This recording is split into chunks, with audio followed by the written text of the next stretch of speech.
নমস্কার বন্ধুরা, পৌরাণিক মিস্ট্রিতে আপনাদের সকলকে স্বাগত। আমি পায়েল চলে এসেছি আপনাদের সাথে আরও একটি পৌরাণিক ইন্টারেস্টিং কাহিনী শেয়ার করতে। তো চলুন বেশি দেরি না করে শুরু করা যাক।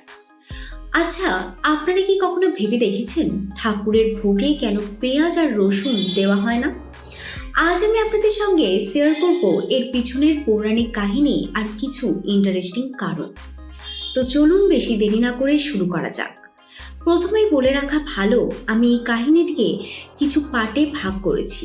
যেমন প্রথমেই রাখবো পৌরাণিক কাহিনী, তারপর কিছু ইন্টারেস্টিং কারণ। আমরা সবাই জানি যখন সমুদ্র মন্থন হয়েছিল তখন দেবতা এবং অসুরদের মধ্যে এক বিশাল লড়াই তৈরি হয়েছিল, কারণ অমৃতকে নিয়ে।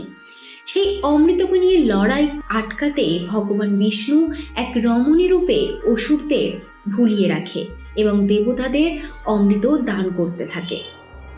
সেই সময় এক অসুর দেবতা রূপে অমৃত পান করতে আসে, কিন্তু বিষ্ণু তাকে চিনে ফেলে এবং তার সুদর্শন চক্র দিয়ে তার মাথা কেটে দেন।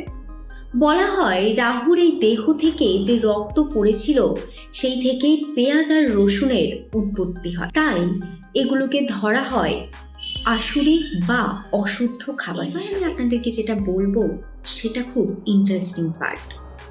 হিন্দু ধর্মে খাবারকে 3 ভাগে ভাগ করা হয়: সাত্বিক, রাজসিক আর তামাসিক।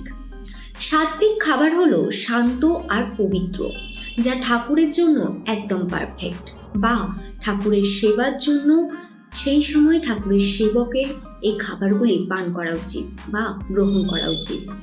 পেঁয়াজ আর রসুনকে ধরা হয় তামাসিক, যা মনকে চঞ্চল করে, তাই ভোগে শুধু সাত্বিক খাবারই দেওয়া হয়। এবার আমি আপনাদেরকে বলবো আয়ুর্বেদিক কারণ।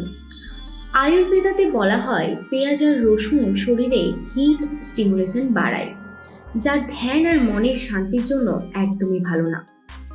তো বন্ধুরা, ভোগ কেবল শুধু খাবার নয়, এটা হলো শুদ্ধতা আর ভক্তির প্রতীক। যদি ভিডিওটি ভালো লেগে থাকে, লাইক, শেয়ার আর সাবস্ক্রাইব করতে ভুলো না।